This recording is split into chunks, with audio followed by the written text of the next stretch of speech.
একটা অংশ শুধু বর্ণনা দেই, কতবার কেঁদেছি, 4 বার, একটা অংশ শুধু বর্ণনা দেই। উনি যখন 54 ইলেকশন করবেন, উনার বিপক্ষে মুসলিম লীগের একজন প্রার্থী দাঁড়িয়েছেন ওয়াহিদুজ্জামান। উনি অত্যন্ত বড় লোক, বঙ্গবন্ধুর হাতে কোনো টাকা পয়সা কিচ্ছু নাই, অত্যন্ত দরিদ্র একজন মানুষ ছিলেন। উনি কোনোদিন কোনো চাঁদাবাজি করেননি, কিছু করেননি। উনি যখন ইলেকশন করতে গেছেন, গরিব লোক কুড়ে ঘর থেকে বেরিয়ে এসে ওনাকে টাকা পয়সা দিত।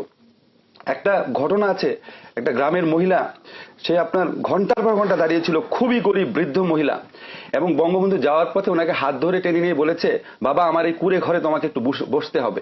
হাত ধরেই তিনি ওই ঘরে যান, এবং এত দরিদ্র, এখানে বর্ণনা আছে কুড়ে ঘরটার। তখন ওই মহিলা তাকে, বৃদ্ধ মহিলা তাকে 1 বাটি দুধ, একটা পান আর 4 আনা পয়সা এনে দেয়, ইলেকশন ফান্ডের জন্য আর কি। রেখে বলে, খাও বাবা, আর পয়সা কটা তুমি নাও, আমার তো কিছু করার নাই। আমার চোখে পানি লাগে, খুব টাচি কিছু বর্ণনা আছে। আমি মনে করি কি যে এই বইটা আমাদের কয়েকটা কারণে পড়া উচিত, শুধু ইতিহাসকে জানার জন্য না। একটা হচ্ছে এই দেশের মাটিতে কত বড় নেতা জন্ম হয়েছিল রিয়ালাইজ করার জন্য।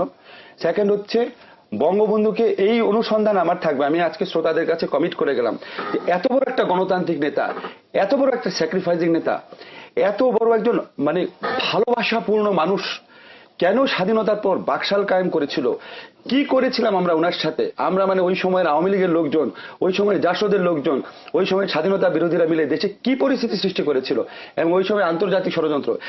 এত বড় একটা গণতান্ত্রিক নেতাকে